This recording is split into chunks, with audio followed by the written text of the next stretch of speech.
આપ સૌને મારા નમસ્કાર। એક નાગરિક તરીકે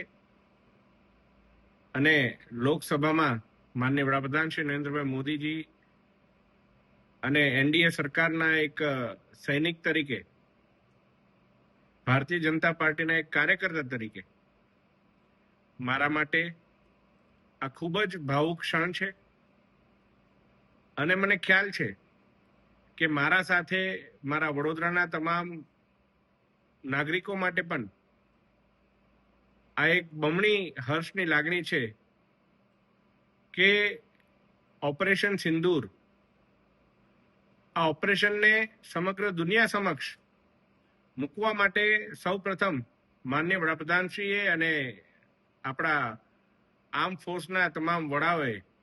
આપણા વડોદરાના દીકરી સોફિયા કુરેશીનું ચયન કર્યું હતું। અને હવે જ્યારે ઓલ પાર્ટી ડેલિગેશન એ વિશ્વના દરેક ખૂણે જઈ રહ્યું છે, જેની અંદર જે દુશ્મન દેશો દ્વારા જે ફેક પ્રોપેગેન્ડા ફેલાવવામાં આવ્યો હોય એને પુરાવા સાથે ખંડન કરવા અને ઓપરેશન સિંદૂર દ્વારા આપણી સેનાએ જે પરાક્રમ બતાવ્યું છે એને સમગ્ર દુનિયાની સમક્ષ મૂકવા અને એ વાત કહેવા કે ઓપરેશન સિંદૂર એ માત્ર કોઈ બદલાની ભાવનાથી લેવામાં આવેલું પગલું નહીં, પરંતુ ન્યાય અપાવવા માટેનું પગલું છે। ભારત સરકાર દ્વારા ઓલ પાર્ટી ડેલિગેશનનું જે ગઠન કરવામાં આવ્યું છે એમાં એક સાંસદ તરીકે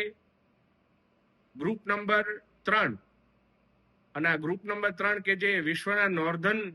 દેશોમાં જેઓ જઈ અને સમગ્ર વિશ્વ સમક્ષ સાચી વાત મૂકવાની છે,